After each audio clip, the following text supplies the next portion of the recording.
France's Emmanuel Macron clearly very exasperated and frustrated. And for more, we can speak to international affairs editor Armen Georgian. Hello to you, Armen. I will. The Elysee very disappointed after that letter by Boris Johnson. Why was that?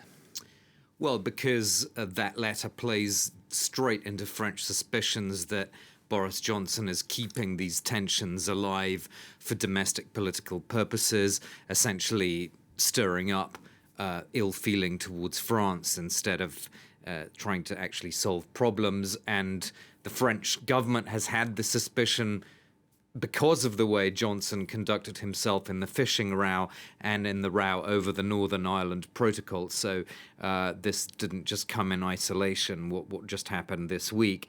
But I think the French are also annoyed because they know that the British know perfectly well that since Britain left the EU, Britain can no longer use the mechanism that it used to be able to use to send migrants back to the country that they just left. So in this case, France, because obviously they're leaving the French coast, arriving in England. For EU members, there is this thing called the Dublin Regulation, which does allow one country to send migrants to another country in the EU.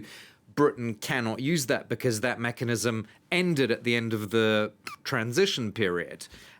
So everybody knows this, and now the French read in this open letter that, why can't we send migrants back to France? Well, that's obviously annoying to the French government because the British government knows perfectly well why it can't do that. So essentially, I think the mood now in the French government, broadly speaking, is own your Brexit. We're not going to have French patrols in British territorial waters on top of what the French are already doing on the French coast, trying to stop people from crossing. And I imagine this is what aid groups mean when they tell politicians to stop playing politics with people's lives, this sort of squabbling.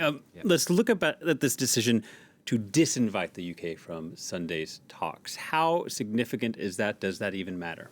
Well, this meeting, first of all, just to remind everyone who is going, it's the interior ministers of France, Belgium, the Netherlands, and Germany, plus the European Commission. It's true that a British presence there would certainly have been useful to discuss better intelligence sharing. This is a point that Gérald Darmanin, the French Interior Minister, actually made just after the tragedy in Calais 2 days ago. He mentioned this idea of better intelligence cooperation between France and Britain. Obviously, that would be useful also for other countries involved, Germany, Belgium, the Netherlands. But I got the impression also listening to Darmanin when he spoke in Calais 2 nights ago, Will, that actually for the French, the crucial thing now, the priority is to do something with the Dutch, the Belgians, and particularly the Germans, because a lot of these inflatable dinghies are bought in Germany. Someone pays in cash, not leaving any trace, then puts it in a van. It's not that hard to drive the van across one or more borders where there are no checks, or using back roads or something, from Belgium into France, and then eventually ending up on that stretch of French coastline in the northwest of the country.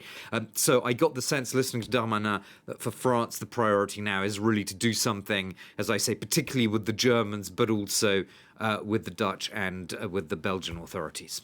All right. Thank you very much, Armen. Armen Georgian, our international affairs editor.